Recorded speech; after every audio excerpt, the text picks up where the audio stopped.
అమరావతి పునఃప్రారంభం సందర్భంగా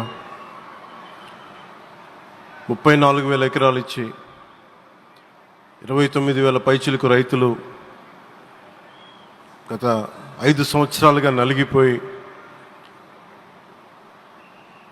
ఇక్కడికి వచ్చి రోడ్ల మీదకి వచ్చి ముళ్ళ కంచెల మధ్యలో కూర్చొని పోలీసు లాఠీ దెబ్బలు తిని కేసులు పెట్టించుకొని ఇంట్లో పెద్దవాళ్ళని కానీ చాలామందిని 2,000 పైచిలకు రైతులు ప్రాణాలు కోల్పోయి మీరు నలిగి బాధపడి మీ కన్నీళ్ళు తుడిచే వాళ్ళు ఉన్నారా ఆ రోజునని చాలాసార్లు మహిళా రైతులు నన్ను అడిగారు. ఇది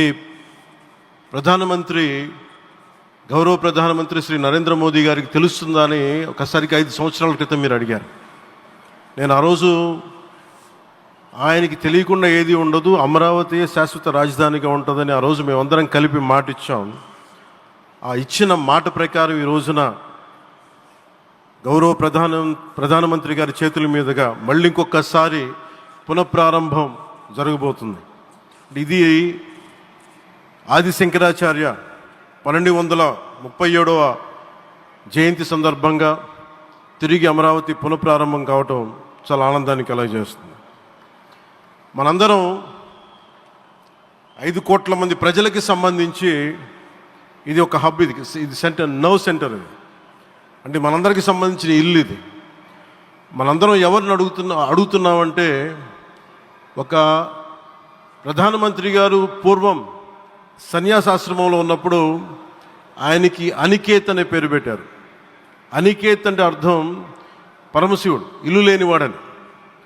అలాంటి ఇల్లు లేనివాడు, కుటుంబం లేనివాడు 5 కోట్ల మంది కుటుంబాలకు, 5 కోట్ల మంది ప్రజల కోసం, ఎన్ని కోట్ల కుటుంబాల కోసం మనందరికీ రాజధానిలో ఒక నగరం నిర్మించడానికి, ఇల్లు నిర్మించుకోవడానికి ఇల్లు లేకుండా 140 కోట్ల మంది ప్రజల బాధ్యత తీసుకొని కశ్మీర్ నుంచి కన్యాకుమారి వరకు, అక్కడ కామాఖ్య నుంచి ద్వారకా వరకు ప్రపంచమే, మన దేశమే తన కుటుంబంగా చేసుకుంటూ ఈ భారతదేశమే తన ఇల్లుగా చేసుకొని తిరిగి పునఃప్రారంభానికి విచ్చేసిన గౌరవ ప్రధానమంత్రి శ్రీ నరేంద్ర మోదీ గారికి మనస్ఫూర్తిగా మన అందరి తరపున, ఆంధ్రప్రదేశ్ ప్రజలందరి తరపున, అమరావతి రైతాంగం తరపున, ఆడపడుచుల తరపున వారికి చేతులెత్తి హృదయపూర్వక నమస్కారాలు తెలియజేస్తున్నాను. దివిసీమ తుఫాన్ వచ్చి అందరి ఆశలను తుడిచిపెట్టేసినట్టు గత ప్రభుత్వం రాష్ట్రం మరియు అమరావతి భవిష్యత్తుని తుడిచిపెట్టేసింది. అమరావతి అంటే పరదాలు, సెక్షన్ 30, సెక్షన్ 144 మాత్రమే గుర్తుకొచ్చేలా పనిచేశారు. నువ్వు ధర్మం కోసం నిలబడితే ధర్మం నువ్వు నిలబడేలా చేస్తుంది అనే విధంగా ఆ రోజున అమరావతి రైతులు, రాష్ట్ర ప్రజలు ఈ ధర్మ యుద్ధంలో విజయం సాధించారు. రైతులు ఇచ్చిన 11,000 ఎకరాల భూమిని త్యాగం చేసి, వారి సంకల్పం 33,000 ఎకరాల భూమిని త్యాగం చేసి వారి సంకల్పం ఫలితంగా ఈ రోజున ఆంధ్రప్రదేశ్ రాజధాని ఆవిర్భవించింది. అమరావతి రాజధాని పనులు పునఃప్రారంభమవుతున్న ఈ శుభ సందర్భంలో ముందుగా రాజధాని నిర్మాణం కోసం స్వచ్ఛందంగా ముందుకొచ్చి తమ భూముల్ని, పొలాల్ని ప్రభుత్వానికి ఇచ్చిన అమరావతి ప్రాంత రైతులకు, మీ త్యాగానికి గత 5 ఏళ్లుగా మీరు చేసిన పోరాటానికి శిరస్సు వంచి మీకు ధన్యవాదాలు తెలియజేస్తున్నాను.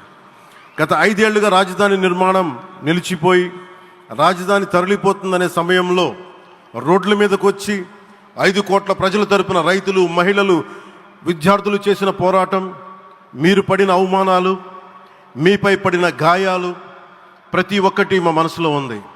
ఆ రోజున దివ్యాంగులను కూడా లాఠీ దెబ్బలు నా గుండెలు ఇంకా సజీవంగా ఉన్నాయి. ఆ బాధ మేము మర్చిపోలేదు, ఎవరిని మర్చిపోనివ్వలేదు. అందుకని దానికి సజీవ సాక్షి ఈ రోజున తిరిగి పునఃప్రారంభానికి గౌరవ ప్రధానమంత్రి గారు రాక, ఆ రోజున మహిళలు, విద్యార్థులు చేసిన పోరాటం, మీరు పడిన అవమానాలు, మీపై పడ్డ గాయాలు ప్రతి ఒక్కటి మనసులో ఉంది.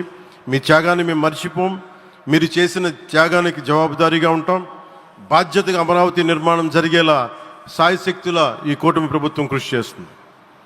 అమరావతి రైతుల త్యాగాలను హృదయపూర్వకంగా స్మరించుకుంటూ వారి ప్రతినిధులుగా ఇక్కడకు విచ్చేసిన రైతులకి నా ప్రత్యేక నమస్కారం. ఈ పోరాటంలో వారికి ప్రతినిధులుగా సన్మానం అందుకుంటున్న మహిళా రైతులు పాత్ర, ప్రత్యేకించి అమరావతి మహిళా రైతుల పాత్ర చాలా అభినందనీయం. మీరు ఎంత నలిగారు, మీరు ఎంత రోడ్ల మీదకి వచ్చారు.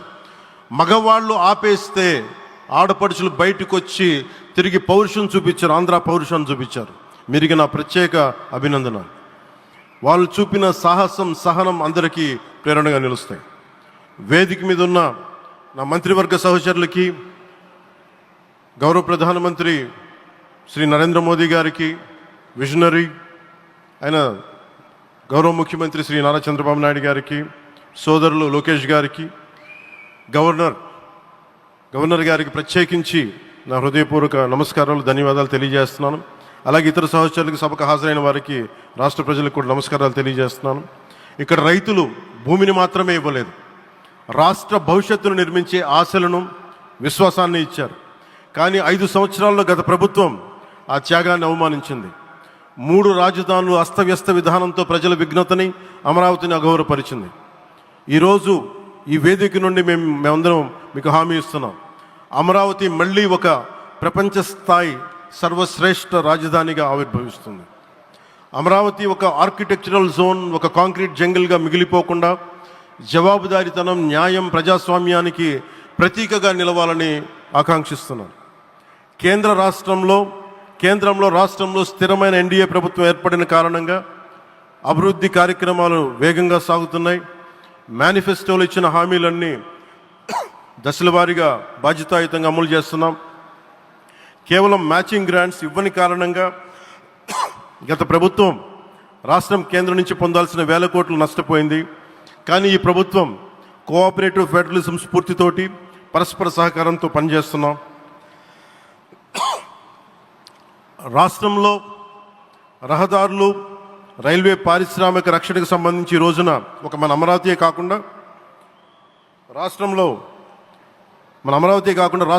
రహదారులు, రైల్వే, పారిశ్రామిక రక్షణకు సంబంధించి ఈ రోజున 1,07,00,000 కోట్ల విలువైన అభివృద్ధి పనులకి ప్రధాని గారు శంకుస్థాపనలు, ప్రారంభోత్సవాలు చేస్తున్నారు. రాయలసీమలో గుంతకల్ రైల్వే, గోరంట్ల హైవే లాంటి వివిధ కార్యక్రమాలకు, ఉత్తరాంధ్రలో పిఎం ఏక్తా మాల్ లాంటి వివిధ పనులకు ఈరోజు శంకుస్థాపన, ప్రారంభోత్సవం చేస్తున్న ప్రధానమంత్రి గారికి నా హృదయపూర్వక కృతజ్ఞతలు. నేను అవనిగడ్డ ఎన్నికల ప్రచారంలో హామీ ఇచ్చిన దానికి అనుగుణంగా మనందరి ఆశలు మనకి ఆశించిన విధంగా నాగాయలంకలో మిస్సైల్ టెస్ట్ రేంజ్కి ప్రధానమంత్రి గారు ఈ రోజున శంకుస్థాపన జరగడం నాకు చాలా సంతోషంగా ఉంది. Now with Honorable Prime Minister Sri Modi ji and Honorable CM Sri Chandrababu Naidu garu, and together again Amravati will surely become a world-class capital, a 360-degree growth engine for all of Andhra Pradesh. Our youth will no longer have to leave for Bangalore, Chennai or Hyderabad. Soon Andhra Pradesh will create jobs for our people and attract talent from across the nation and the world. దీనికి, అమరావతికి ప్రత్యేకించి ఒక వ్యక్తిని మనం స్మరించుకోవాలి. రాళ్లల్లో, రప్పల్లో ఒక మహానగరాన్ని చూసిన వ్యక్తి, ఒక 20 సంవత్సరాలు ముందుకెళ్ళి చూసిన వ్యక్తి. అలాంటి నాయకులు మనందరం కోరుకున్నట్టుగా ఆయన వెనంటే ఆయన ఉండాలి, ముఖ్యమంత్రిగా ఉండాలి అని మేము ఆశించిన విధంగా ఆయన ముఖ్యమంత్రి అయ్యారు.